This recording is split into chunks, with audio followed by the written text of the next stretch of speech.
Hello, Reese from the Point Music Podcast here. Holy crap, this was a fun one and weird one because all sorts of gremlins and stuff happened during it. This episode, we chat to Mick Hughes from Sunny Coast Rude Boys, Queensland Ska and Reggae Festival, Sasta, Cool Britannia. He's worse than me. He does so much stuff, and I got a lot of time and a lot of respect for him. So we talk about the Sunny Coast Rude Boys' new single, and a few things behind that. And then we go and Tangent City. So sit back, buckle in, and enjoy this podcast. Ladies and gentlemen, Mick Hughes. And we are live. Mick Hughes, what is the crack? How are you, fella? Hey, Crack's good. I did an Irish thing. I did an Irish thing. I did a thing. You did. The crack was good in Cricklewood. Yeah. Yeah, everyone. Mick Hughes from Sunny Coast Rude Boys and Queensland Ska Festival. And how do you pronounce the Irish band here? Is it Shasta? Sosta. Very close. Yeah, Sosta. Gee, that's very good. And Cool Britannia. Yeah, man. It's all happening, hey? Jeez, you're worse than me. Punishment. You are worse than me. And not many musicians can say that, Reese. I actually have calmed down in my older age, man. I used to be in like 5 bands at one stage. But, yeah, 2's enough for me. And this. Hey, congrats on the new single.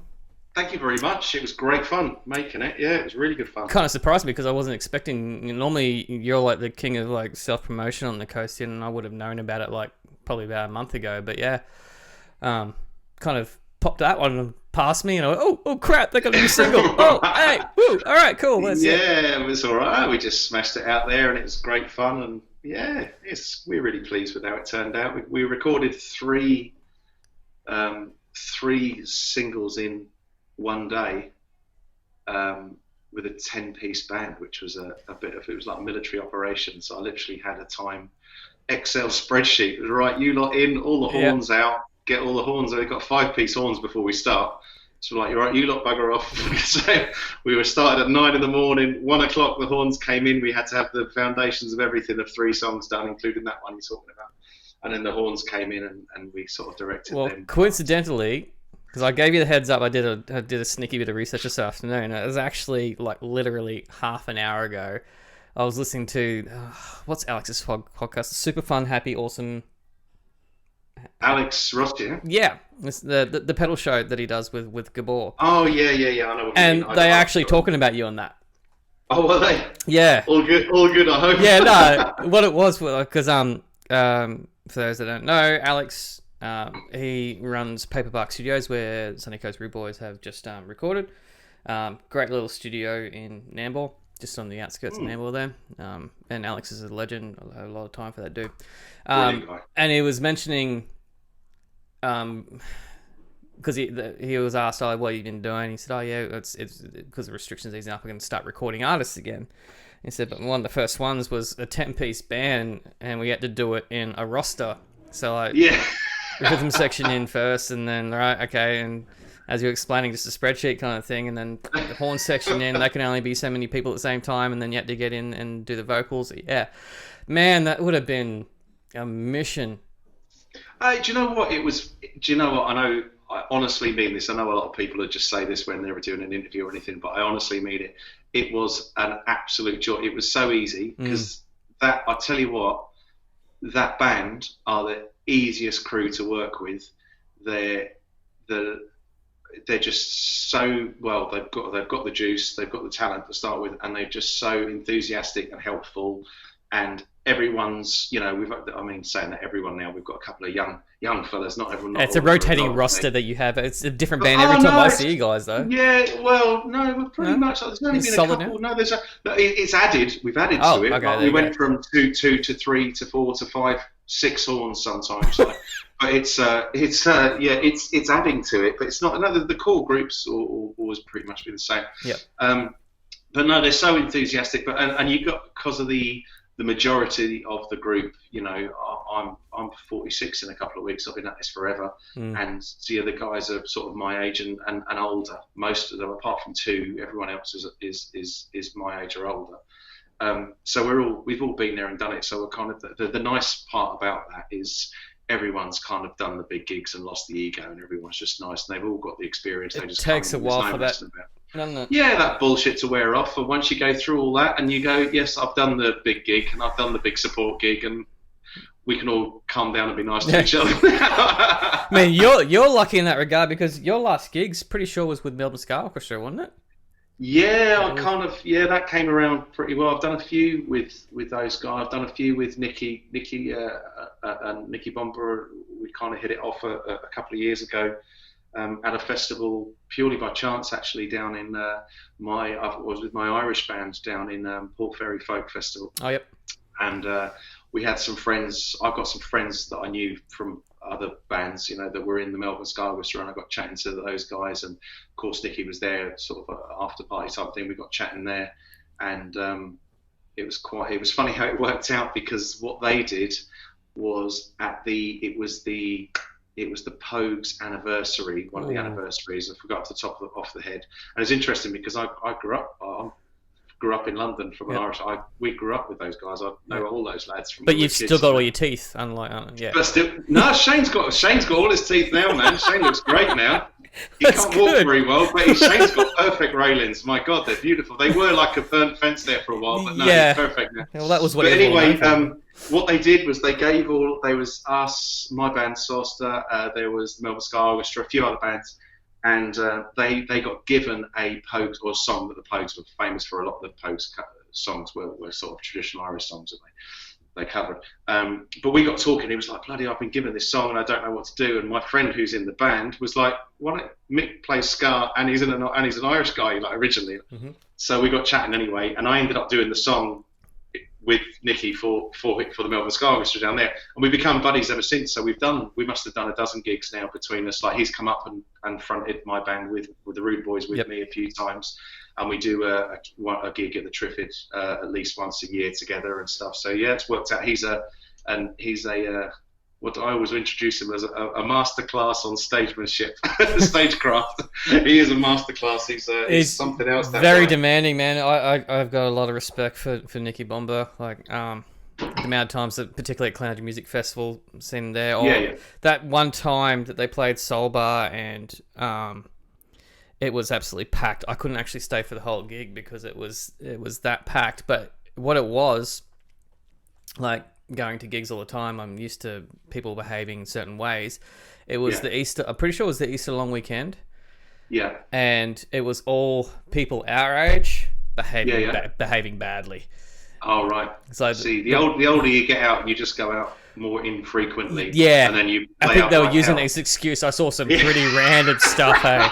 And I looked at, me and my wife looked at each other and we went, yeah, we've got to get out of here. Yeah, we've got to do that. No, he's a great guy, and he's very interesting, a very different character off the stage. He stays at my place here when he does Clownage, comes up and does gigs with us, and he's a great guy. Very, very grateful. I very value the friendship very, very much. He's a great guy. Great for a bit of advice and giving me pointers with especially with the Rude Boy stuff. He's been a great help, What Pogue song did you do? We did. It's actually a Dubliner song that the Pogues kind of made famous, called "Dirty Old Town." About I know that's the only song I was actually. The only song you know. Yeah, it was "Dirty Old." Well, he vaguely knew the song, but didn't know the song, which is ironically about a place in Manchester called Salford, which isn't. Because it's not an Irish song at all. Really. That was off the Rum Sodomy and the Lash album. Oh, look at you pulling these, knocking them out of the park. Fair play to you, man. I grew up on like all that stuff. Well, I was telling you, like, my dad's a pom, so like I was brought up on all sorts of more British than American sort of music. Yeah. Pink Floyd and Led Zeppelin, Beatles, and that sort of stuff. But yeah, the Pogues, it's a very Sunday afternoon drinking bourbon and playing chess kind of album. And that's what's burned into my head, is my dad doing that. Yeah. Ah, that's cool. So back to the single. Yeah. A lot of fun, and like you said, you bashed it out pretty quickly. Like you seriously, you were how many days were you in there? So it was 3? 1. 3 songs. We recorded 3 songs one day and then mix them for 2. They sound great, man. I know. Wow, hey, musicians, take note. That's how shit's done. Bloody hell. Well, you got 10-piece band, you got to pay everyone. Shit gets Make it done, work, man. make it work. You're on. Yeah, wow. No chance for failure there. Jesus. Yeah, That's no, impressive, man. guys. It was really good fun day. It was honestly, like I said, it was. I thoroughly enjoyed it. We knew it well. We went in. It was a couple of takes. Got the foundations, bass, guitar, Yep. Keys, drums down, and vocals, guide vocal, and then got that down. I sang the horn parts as they went through. I la la la them, and then we cut them out, and then the horns went in. Did them all in one room. Yeah. In their mics, so there was not much separation really, but they're pretty good. We got guys that we got all the horn players we had 5 in that day, the main 5 that we have in. So we had Annie, who's just an awesome sax player. She's from Conservatorium. Everyone knows Annie J, mate. It's just, I'll tell you what. Love Annie J as I do. She's phenomenal. I'd say when you're on stage with Annie J, I always joke with Annie. I just say whenever you're in trouble, Annie's like your big strong mate when it's going off in the pub a little bit. If I ever get in trouble on a gig or in a state or in a song, I turn around to Annie, give her the nod, and she'll just do a solo. She'll nail it every time until I get my shit together, and then I'm back in with the next verse. So there's Annie, there's young Ash, who's another gun of a sax player from the Conservatorium. He's a young kid, really, really nice guy. As is Sam. Sam's a new guy in as well from the JMI in Brisbane. And then we have got we've got the two two lads from Blowhard that were in the Fun Addicts as well. All right. Which is we got Steve and Wayne as well. So we're very, very, very lucky. Very, very lucky. They're cool guys. So did a few layers, got a few harmonies going, and all good. And a cheeky little video to go with it. That was all smashed out pretty quickly, man. Yeah, very impressive. Yeah, man. Well, going off onto that whole Blowhard thing, I mean, I know it was pretty a big deal for the Brisbane community. Absolutely. With Rollo passing pretty suddenly. I mean, I know he was a big dude and everything like that, but still not completely. No, it's not cool. Yeah, poor thing. I mean, these things happen in life, and it was very sad. Do you know what? It's a very sad situation. I never met Rollo. I never met him. I came over from Dublin to Australia about end of 2007, and I wasn't playing sort of reggae or ska or any of that stuff. So at that stage, so I never met the fella. But I heard a lot about him, and then I'd met Wayne and Steve through a band called the great band, a ska band called the Fun Addicts. I'd met them at a few gigs. I'd booked them a few times, and I'd met them. We'd done some support gigs with Bad Manners and all that kind of stuff. And so I met these guys, had a few beers with them after gigs and everything, and that was that. And then when I sort of expanded the Rude Boys, that they were available to play, and became friends with these guys, and over rehearsals, a few beers and a few chats, and you heard these stories. And I think he was best man at one of their weddings. I think it was Steve's wedding or Wayne's wedding, one of the other. I'm not sure, but they were very close friends, all of them, and you could just hear I'm getting very Irish and poetic now. So for when I could see their faces when they were talking about this man and how much he meant to them. Yeah. So there was a few little things that they said, like, he was there, he just sort of lived for the music, and that was his thing, and that's what I wrote, is just here for the music. And, he was very instrumental in a lot of changes happening in the Brisbane live gigging scene. Absolutely, big voice for it, yeah. I mean, so I just wanted to I just wanted to do, I don't know, I just felt it when they were saying it, and I just thought I could do something. I just, it's a song, I really enjoy it. It seems to go down very well. And it's a very simple kind of poppy ska song, and we love it, and it's gone really well. Really pleased with the recording. The studio recording came out great, and it was nice because I got Steve, who is his really good mate, to do this like Matador trumpet delay pedal kind of intro, and then Wayne, who's his other friend, who's the trombone player who both played in Bad Manners as well, actually. did a big solo in the middle for his mate and everything. So I was like, well, Oh, and then wow. when we play it live, I get one of the boys to introduce the song as well. So that's nice. So that's their little doff of the cat to him. Very So, cool. Yeah. yeah. All right. So I happen to go to, like, I've been to plenty of Woodfords in my time. Was that the Rude Boys' first Woodford just gone? It was indeed, yeah. Right. So you guys would have just been awestruck and dumbfounded by the response you would have got for that, right? Yeah, we got I personally played Woodford 4 or 5 times prior with our other band, and we've done sort of the big stages there and everything because it's all the folky stuff. Never done this before with the bands, and the guys were delighted that we got in and we got the gig, and then to be given, you know, the grand stage at midnight, wherever it was a great gig. And then we played these Blues Town gigs, which were actually turned out arguably better. They're loose, man. Yeah, man. So we got these loose things, and we turned up and we did the first one that really went off. And then, you know what it's like, you kind of, if you have a really good gig at Woodford, as you know, the word goes round. I mean, I've been to Woodford when, you know, Barefoot play, and the word goes round. You've got to come and see this band. And people who don't know the band yet come along, and before you know it, you've actually got people swinging from the rafters. And the second gig we played at Bluestown, man, you couldn't, as they say in Ireland, you couldn't twist a sweet in your mouth. It was absolutely jammed. The whole place, right up the hill, up the back, you literally couldn't move. And then, of course, the icing on the cake, because we had Aaron from the Soul Bar mixing us purely by chance. Yeah. So he was our buddy, and he's sort of friends of a few people in the band anyway. So he did an amazing job for us. And I'm not sure if he's forgiven me for throwing those great big 2-meter beach balls out into the audience, because he spent most of his time trying to mix with one hand and hitting this thing. It's Woodford, man. And pointing at me and swearing at me. So I was like, Mick, just get rid of this fucking ball. Well, it's Bluestown, man. That place gets... It was loose, but it was fantastic, yeah. And we'd done Caloundra Music Festival before that, the year or two before. So yeah, it was we had a great time there, because when we got to record the first time with so we did 3 singles the first time we were with a year or two ago, and we got the money from winning the Limelight thing at the Caloundra Music Festival. At the Caloundra Music Festival, which was really lovely, and I didn't know anything about it until. To be honest with you, neither did I. And I mean, when Barefoot played it last year, we were nominated. We didn't win. I think I can't remember who won it. Was it the Dregs? I can't remember who won it, but it's where's this come from? I didn't even know anything about it. Yeah, but that's yeah. Festivals, remember those?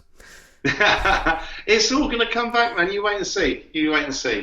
I'm booking gigs in their front centre already. I've got about 8 lined up with different bits and pieces. I've got 3 confirmed today for July and August, and now I've got about another 4 or 5 that are just all separate things that are just going to wait to drop, just to get the heads up for things. But I mean, it's, you know, I know I mean, Barefoot's booked 3 so far. That's great. It's fantastic. I mean, obviously we just announced doing the zoo.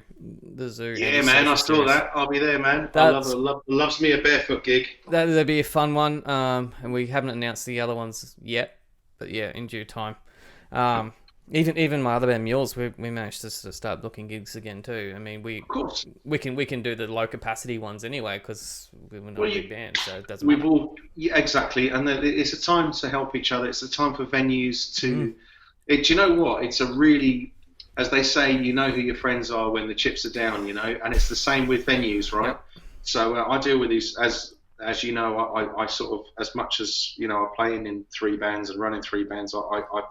I book and promote just as much, probably more than I actually play.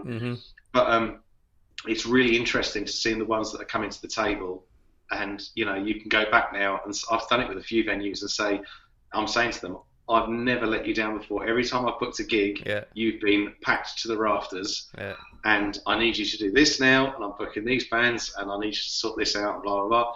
And it's interesting, some of them are coming back, some of them aren't, and you just think, oh, it's fine, there's plenty more venues. You know, whoa, we just broke up a little bit there. Hang on. You with me still, Mick?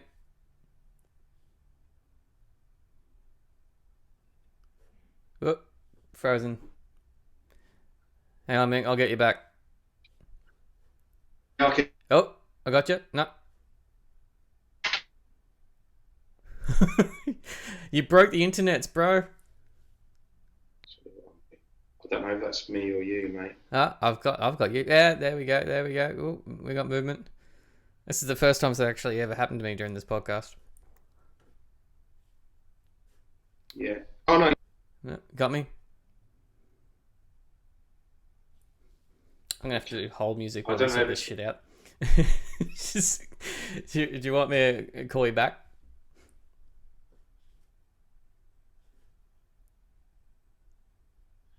Yeah, I've got you, man. Oh, far away, yeah. Yep. Yeah, there you go. We can edit that bit. Yay! No, it's all. I don't edit this shit. This stays in. It stays funny and whatever the fuck it was. And I've lost you again. Dear federal government, sort out your NBN issues.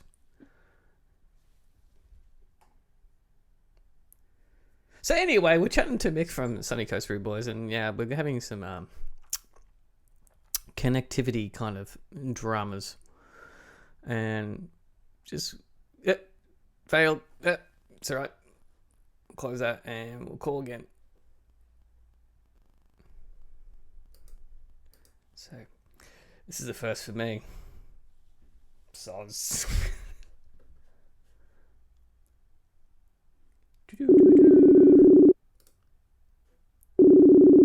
see if this works.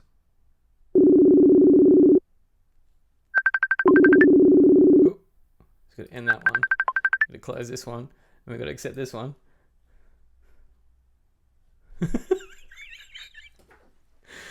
Oh man, the wonders of modern technology. All right, man. It's not as if the world's run on it. No, wow, that's gonna make for some entertaining shit. That's all right. We'll have a little. That's a bit of editing going on. Nah, I don't edit anything like this, man. I don't. All right. I just let it go. Whatever happens, happens. Just let it roll, man. Yeah, it just takes too much time to edit that shit. I can't be bothered. This is how it is, and this is how like Australian internet works. That's how we roll, man. Yeah. That's all right, brother. All right, what I was trying to before we were so rudely interrupted by the stupid cutout thing, because you're on both sides, because you not only play in bands but you also organise a festival. Yeah. What are your thoughts dealing with this thing now? And when we're coming out of it, and the changes that, because there's going to be changes. There's no ifs or buts. There's going to be changes about it. What are your thoughts with approaching and how we're going to see these festivals start coming back? Yeah, do you know what? I don't know the answer to that, and I don't think anyone does really. Yeah. I can only go on what I'm told when it comes through.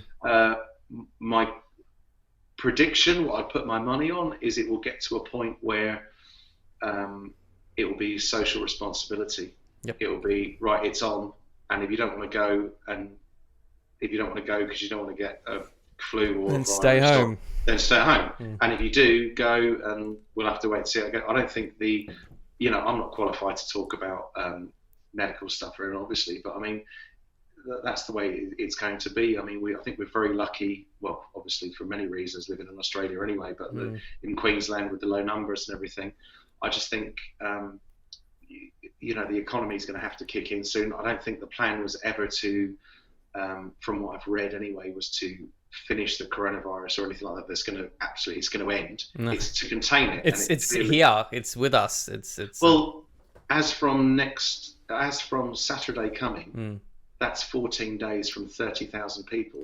Whatever, we're not even going to go there, but whatever you think about that situation, if there was 30,000 people together, unless there's a massive spike 14 days after that, if there's no massive spike, whether you're 30,000 at a concert, a festival, a football match, or a pro is irrelevant then, surely.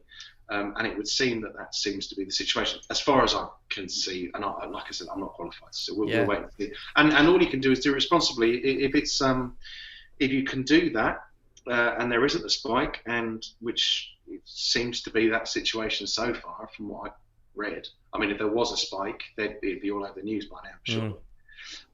The only one that keeps popping up is Victoria, because Victoria, which is Victoria, and they're all overseas and people they're so tiny in that little state there, and everything's so close, and that's why we're lucky in a big state. So yeah, absolutely, yeah. So we'll wait. So I think it'll be fine. I just think sooner or later it's going to get, which I think will be sooner.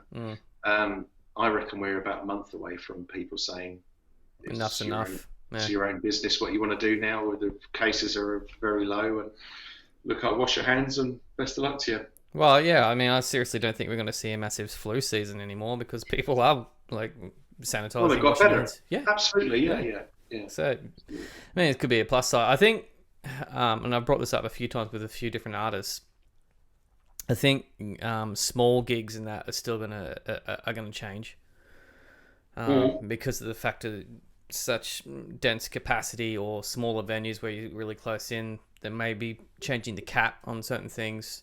Sanitization is going to be the major thing. So yeah, but I think that'll be social responsibility. That'll be down to you to do, and they can't. The cap's already gone. It's the 100-person cap's already gone. It's just surface area. It's just the area. Yeah. So that's down to how many people you can have, and that's got to go as well soon. And it will just be. I'm not sure that will happen really. I'll tell you, the biggest part to play is people coming out and supporting this thing. They've got nothing else to support, because we can't get any international touring artists coming through. Well, we can't. That's the way I see these things. I just think people have.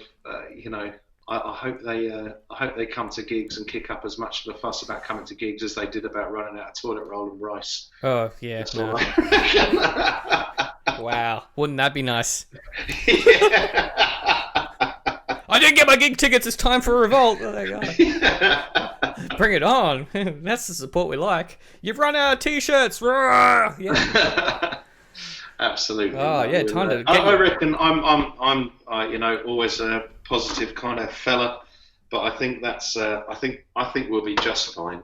I think we'll be just fine. I think if the venues don't play cool with everybody and play fair, and I think if the artists do as well, I think that's fine. And if everyone looks after each other and everyone's like everything, man, if everyone's cool, it'll all work out. If everyone tries to get smart, it's not going to work out. Well, it will, but it'll just take so much longer to do. So, do you reckon we'll see a Ska and Reggae Fest this year, or basically? 100%. Yeah, 100%. Sick. 100%. Good. 100% we will. Yeah.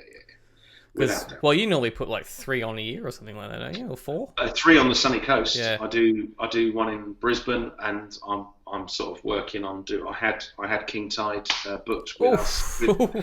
I had King Tide and the Rude Boys booked for Currumbin in the Gold Coast for April, and of course we got canned for that. But, I got a very fond memory of King Tide. They're great guys, man. So we'll bring them up, and there's some great bands around, man. You got, for me anyway, bands like you got Bullhorn, you got Kimmy Kimmy and Cruise down the coast there, Kimmy's band. You got your Barefoot guys. You got serious music, man, that can be brought together, and it will happen, man. We'll and a dozen more bands that I've forgotten to mention, but I mean, there's some really good bands out there, and we'll get it going again. And that's what I think. I think there's no problem getting it. There won't be a problem getting it back together, because these venues have to make it happen to survive. That's right. And we all want to play, so we'll all work it out. And I'm the same.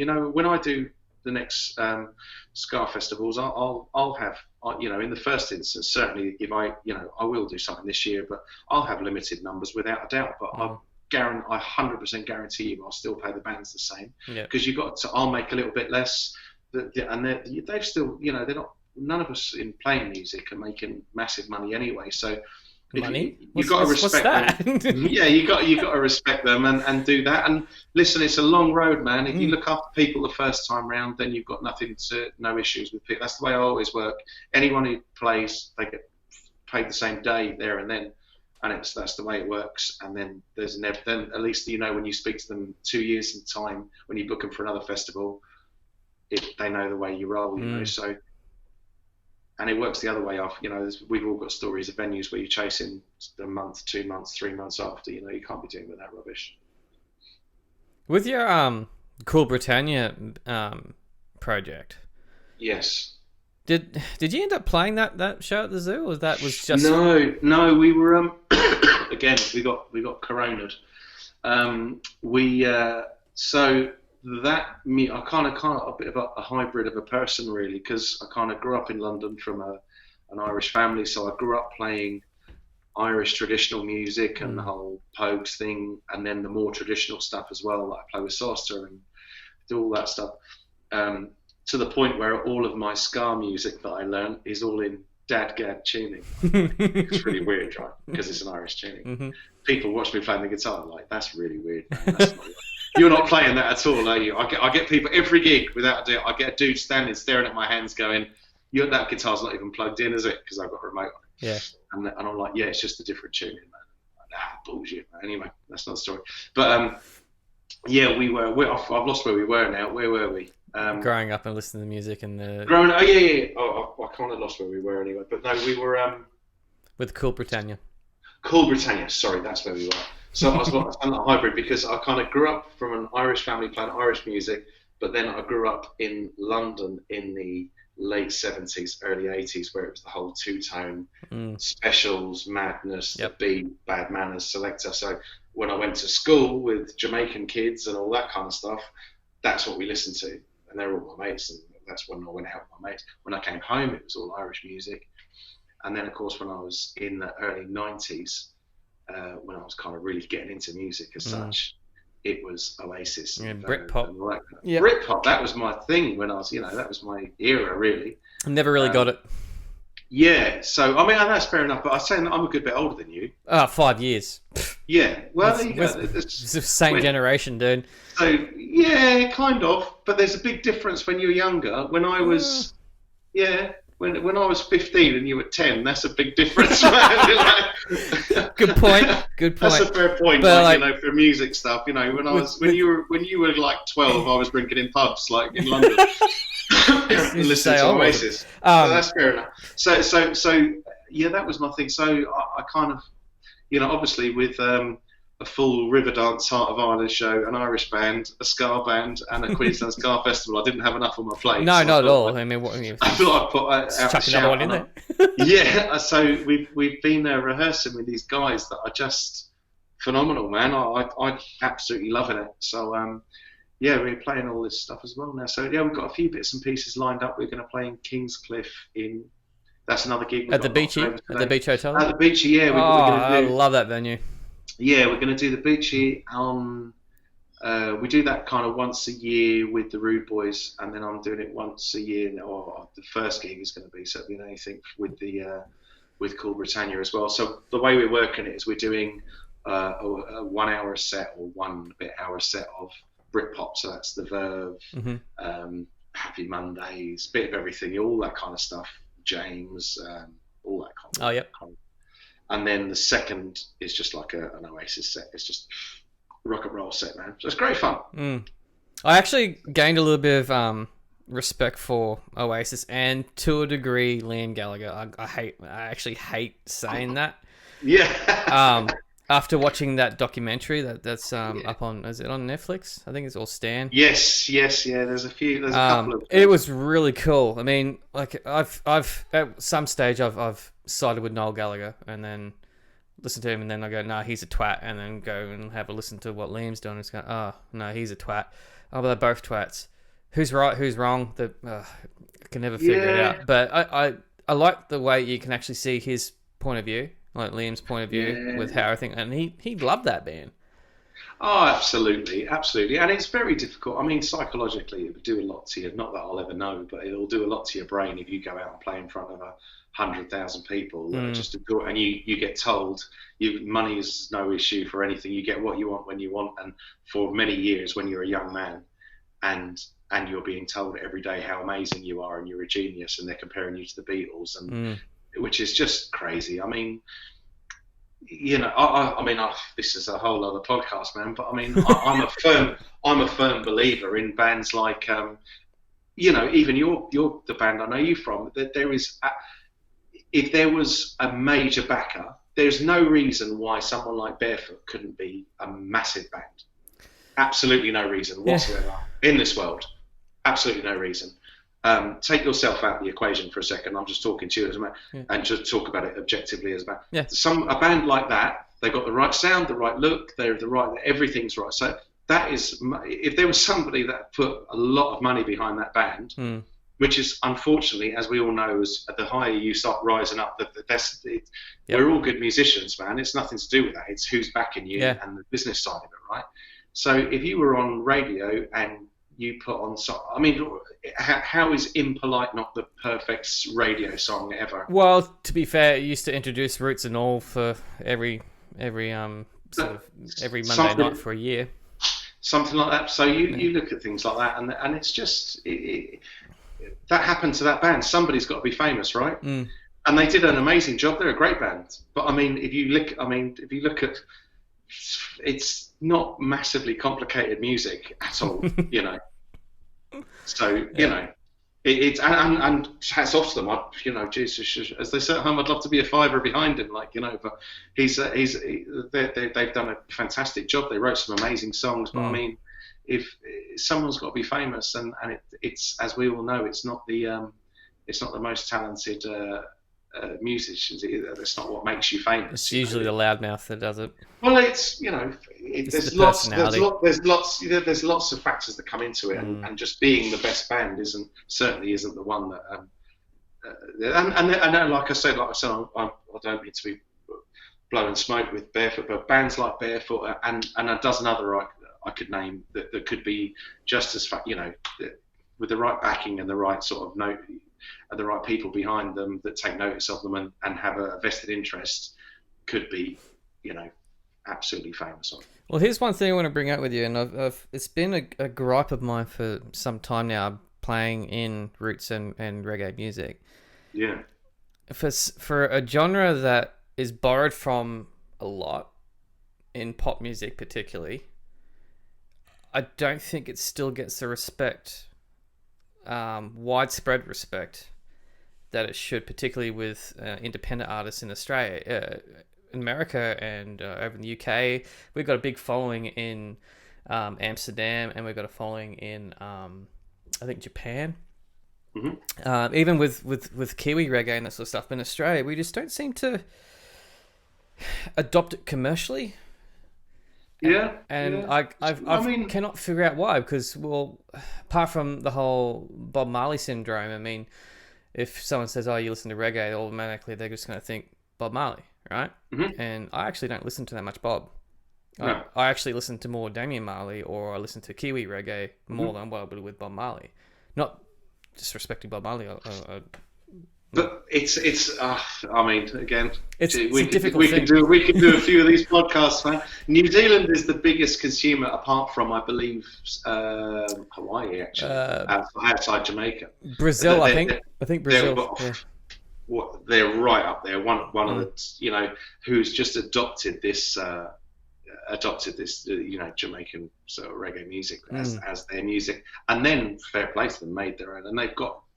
You know, look at some of the bands that have come out of there, Catch a Fire, Power. These guys are just Black Seeds. I mean, we're talking. Oh, stop, man! We could sit here all day. You know, we're talking about bands that should be famous. Power, come on, man! Yeah. In my opinion, I'd say, oh, sweet, you sit there and listen to that band live, and you know, touring with Catch a Fire last year, and getting to know the guys. I don't know, like, I didn't think I'd actually get to know them on a personal level, but like I got to spend some time with Terry, the bass player, and we got to hang out with Jamire Morgan and his rhythm section, who were incredible. And the more they went along that tour in Australia, because they were only playing as a three-piece, there's a bass player, drummer, who was basically a programmer as well, and Jamire. And the more they went along, the more comfortable they got, and they actually started adopting members of Catch a Fire. And then at some stage, like Asher and Rowie from Barefoot were getting up and doing jamming with them. Yeah, and opening up. But I think one of the things that really struck a chord with me was chatting to the drummer, full Jamaican. I had to actually ask him to slow down when he was talking, because I was having trouble understanding what he was saying, but it's just that's just me. One of the things he said was at the back of the Northern at Byron, and he said, "I don't care what color you are. The music is universal. The music means a lot to anyone and everyone and anything." It was something along that lines. It was something. I'm paraphrasing here, but he was basically saying he doesn't care. You don't have to be black, Jamaican black, to play reggae music, and I think that's a stereotype that actually we have trouble doing in Australia. Is that people will because the whole trope of like white boys with dreads and that sort of stuff. I mean, I used to have dreadlocks too, but I didn't even freaking listen to reggae when I had dreadlocks. Yeah, but I mean, it's people take that stuff so seriously, man. I mean, if you look at, ska's a relatively new genre of music. Like, you know, it's only been around since the 60s. Like, wasn't ska around before reggae? Ska. Sorry, a reggae is a relatively new, and ska absolutely was. That's where reggae came from ska music, which in turn came from rhythm and blues and calypso music and what have you. So, you know, and if you can sort of, wherever that came from originally, you can keep going back, but it's music's music, man. It's only two types of music, man. It's the good music and shite, like, you know, so, you know, that's it. So, you know, it's fine. You did make me laugh though when you made me remember something when we I'll tell you one very quick little war story. Go for it. That you were saying you could hardly understand the Jamaican's accent. As growing up in London, I went to school with loads of Jamaican guys, so I kind of had no problem with their accent whatsoever. Yeah. We did support a couple of times actually for the Wailers. Yep. Which version though? The original Wailers, the unoriginal, with Al Anderson. Yep. So anyway, I'll paraphrase it quickly for your podcast. But so anyway, they're great fun. These guys, you know, very good musicians. Al Anderson done a few tours with the Wailers and the original actual Bob Marley and the Wailers. He's the American guy that sort of jumped in with them. Yep. So very good. And the rest of the guys weren't original Wailers at all. So I'm confused why the band was called the original Wailers. But anyway, still, the music was very good, and we were delighted to get the gig for them. So we went down and we were down at the Parkwood Tavern in the Gold Coast, right, doing support for the Wailers with the Rude Boys. And of course, we were doing the ska thing to start with, and we were having a few drinks before the gig, and we were just waiting for them to do their sound check. So I just walked in, had my guitar and a few bits in my backpack, a few bits and pieces in it. And Chet's a great big dude, man. He's a big. I mean, you know me. I'm quite a big fella. I'm 6'5", or 17 stone. I'm a big lad. He's like me standing next to you, man. He's a big guy, like this Rasta, right? So he walked up to me, and he was joking at us because the first funny thing was he said we were all there because we arrived quite late, and we were all actually already in our gig gear, which was kind of the black and white stuff from the ska thing. And he says, "Oh look, it's the Fat Specials." Right? So I said, rough. I said to the Rude Boys, we've got to rename the band and just call ourselves the Fat Specials, right? So anyway, the best bit is he walks over and I walked up to him and he was doing sound check. It sounded great. This massive system there. And he came down really nice. He put his guitar on the stand while the other guys was carrying the song on. And he said, "There you go." He says, "Are you Mick?" And I said, "Yeah, man, you're Chet." He said, "No, nice to meet you, man." And I'm 6'5". He must be like 6'7". This lad, he's a big bloke. So he went for the Jamaican fist bump, yeah. And I didn't see it. All I just sort of, so I stood there and I shook his fist, right? And I was looking at him up in the eye. I was looking like a little schoolboy, and I said to him, "I think that's the whitest thing I've ever done in my life." So he cracked up laughing, and he says, "Okay." I says, "Hold on, man." He says, "I'll give you another go." So we did the fist bump. So anyway, I went back, and so as I did this, that was the last bit. As I did this, the bass player was still playing, and he just looked down from the stage and went, "Ooh." You know what bass players are like. Oh yeah. So anyway, we got halfway through the support gig. We were doing, you know, some specials, doing Gangsters and Monkey Man and all this kind of stuff. We had a really good gig. We were loving it. halfway through the show, halfway through my like 50-minute support, I thought for a laugh I would tell the audience the story I just told you. Yeah. And I was telling them this story, and I thought it was hilarious. I thought I was doing so well, Reese, because the crowd were cracking up. Yeah. And I was like, I know the story's good, but it's not that good. And just as I finished and I went to do the next song, I realised that Chet, when I started talking, walked behind me, and he was doing the hand signals of the whole story, acting it out behind me. Anyway, that's my war story. Behind your back. Oh man, that's cool. I think that's the beautiful thing about music. You don't need to care about race or anything like that. People just appreciate it for good shit. Well, I think it means different things to different people, but for me, it's just the thing that I do it for is nothing else that I can do I can go out and just see all those people enjoying themselves, and it is giving. I know it sounds very hippie. No, it's true. It's that pocket you get into, and I just think that's the older I get, it's the simpler life gets. And I just think, be kind, and if I can do something to make people happy, that's everything's cool with it, and I can just do my best when I go out there. That's what I do it for. Do you still get nervous when you get on stage in front of a big crowd? No, do you know what? I bet you're the same, man. Big crowds don't bother me. Little crowds scare the shit out of me, man. Scare the shit out of me, man. I've done 20,000. 100%. I've done big ones, man. But I've never little ones freak me out. I do get like a moment, like if we're playing, like particularly when we played, was it New Year's Eve on the beach in Blowhard, and I looked up, and I just saw the crowd going from where we were all the way to the loo of the view.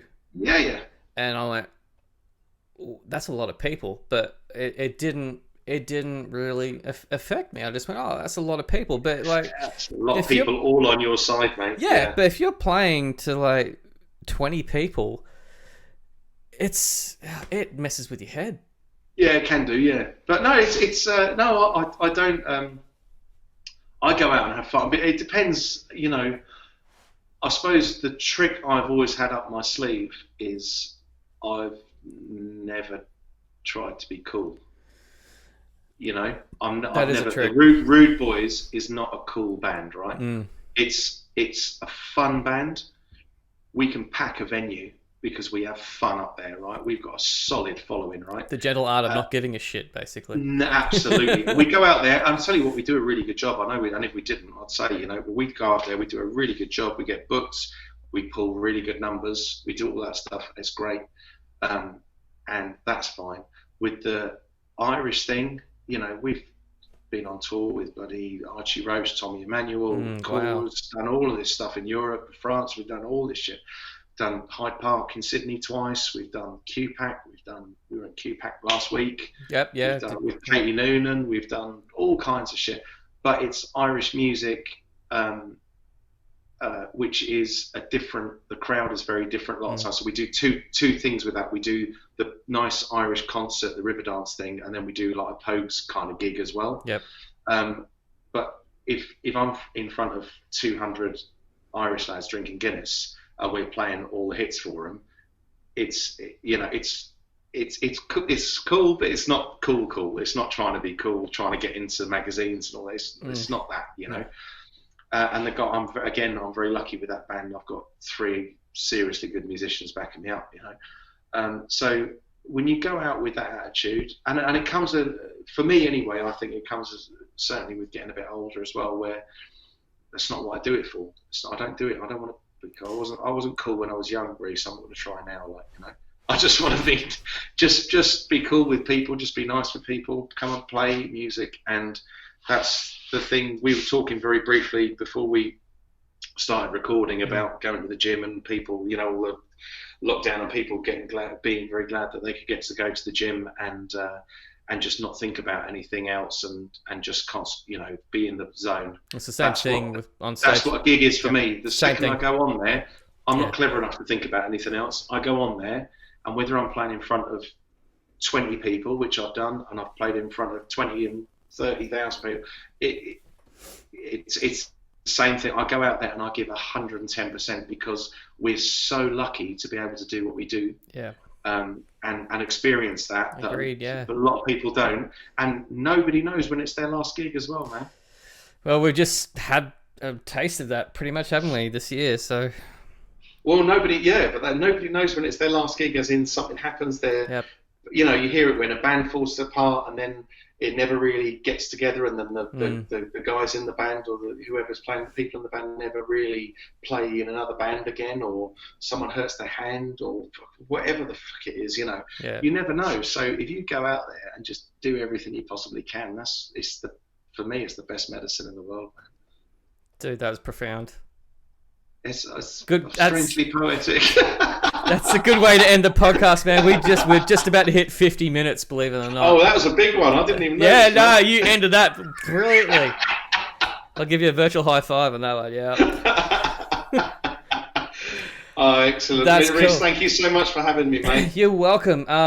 I'll put links down. Is the single out on the digital streaming, or is it just up on Facebook? It's up there at the moment. It will be on Spotify. I'll put that one and El Rollo and the